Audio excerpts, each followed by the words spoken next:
with your permission, I will start my presentation on the topic international economy, role of WTO and trading blocks. I am Dr. Vijesh Jain.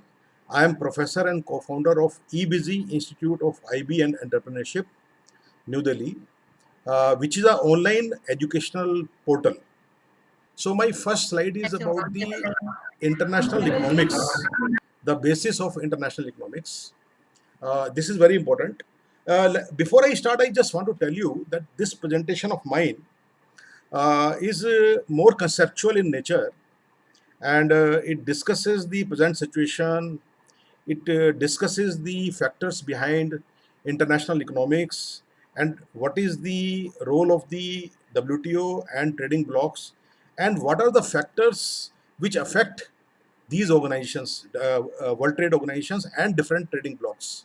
What I will be sharing with you will be sharing the international economic scene and what are the factors which were in play in the past and what are the factors which are in play in present and what can be the factors which will be in play in the future in the context of WTO and trading blocks. So that is the scope of my presentation today.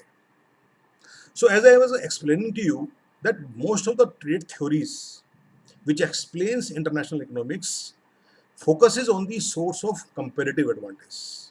This has never changed. So many theories came, but the focal team remain competitive advantage.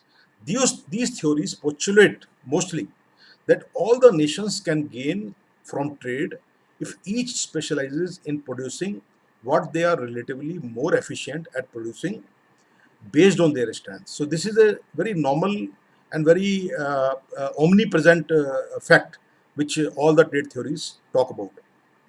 However, the empirical evidence shows that competitive advantage is indeed relevant, but it is not the only force which drives incentives to specialize and trade.